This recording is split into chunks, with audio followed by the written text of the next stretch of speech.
سلام البنات، مرحبا بكم في فيديو جديد. وصفتنا لليوم هي عبارة عن محاجب. كما تعرفوا محاجب كامل تعرفوا تخدموها، تعرفوا حشوتها، تعرفوا طيبها. لكن هذه المحاجب طلبتها مني أمني هال نحييها ونحيي نهولة ونقولها هذه هي المحاجب اللي عجبتك. ان شاء الله تعجبك الطريقة تاعها، وما انتم ان شاء الله تعجبكم الطريقة.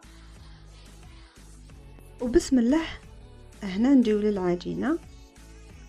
شوفوا البنات، انا حاولت نحوس على السميد المليح. كما تعرفوا الفرنسا تحب السميد المليح، بصح الله غالب الظروف تاع الحجر وتاع المرض ما همش متوفرين هذو الحوايج. فهذا السميد اللي درت به ماشي مليح، ما عاونيش، ما جاتش الفرنسا مليحه. مي نتوما اديو الطريقه برك تاع المحاجب اللي راح نديرها لكم. عندنا 2 كيلات سميد. سميد يكون رقيق، خيروه رقيق. وكيلة فرينة اللي هو الطحين، كيلو بأي كيلة حبيتو. والملح والماء عادي، يعني ما وش دافي والله. نخلطوهم ونبلو العجينة نتاعنا، ما تجريوهاش، بلوها عادي برك، لانه ما نخليوها، راح نخليوها ترتاح ومن بعد باه نعجنوها.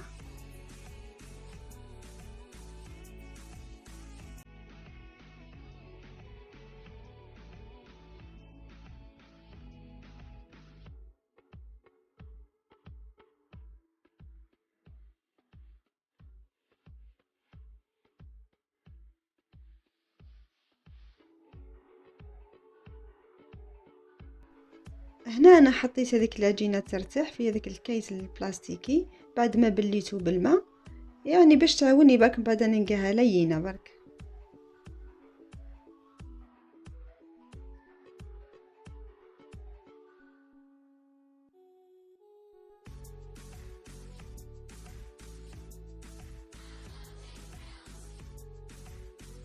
نجيو لهنا للحشوه. عندنا فلفل حار مقطعته شرائح، عندنا بصلات يعني كيف كيف قطعتها شرائح، رقوها تحب تجي رقيقة. وهنا عندنا طماطم مرابيتها، ترسلها فلفل احمر الغبرة اللي هو البابريكا، وسكر، فلفل اسود، ملح، ثوم، وهريسة.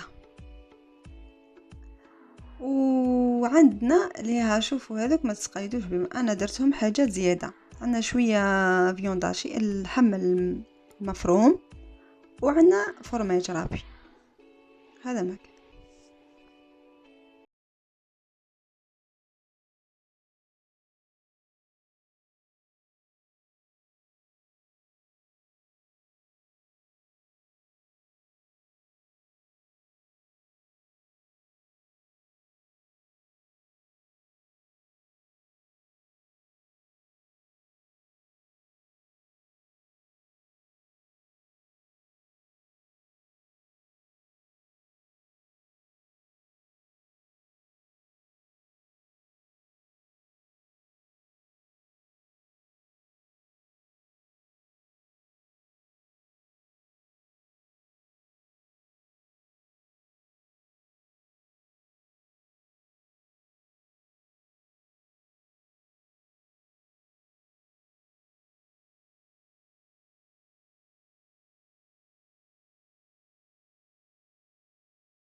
شويه زيت ونخليوه هو ثاني يذبل مليح، ومن بعد نزيدوا له هذيك الطماطم وخليهم يزيدوا يطيبوا، وهكذا تكون الحشوه تاعنا.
هنا نجيو لطيابها. شوفوا الطاجين اللي طيبت فيها هو اللي راح نحمرهم فيها، ولا ديروا فيه مقله نورمال. المهم اهم حاجه انكم ديروا شويه زيت، شويه برك كيما راكم تشوفوا، وحطوهم يحمر.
شوفوا هنا كيفاش حماروا، يجيو حمار ويجيو يتقارمشوا ويجيو يسخفوا.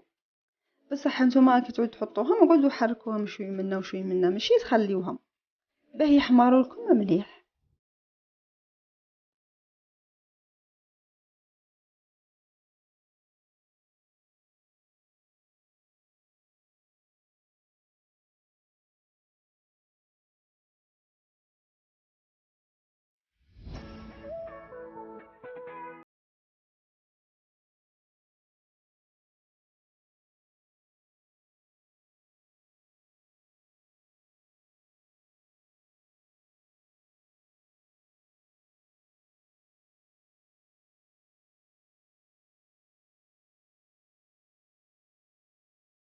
كانوا المحاجب تاعنا واجدين كما راكم تشوفوا، طايبين مليح، يتقرمشوا، حارين، يسخفوا. ان شاء الله تعجبكم هذه الطريقه، ونتلاقاو باذن الله في الفيديو القادم، ونقول لكم باي باي.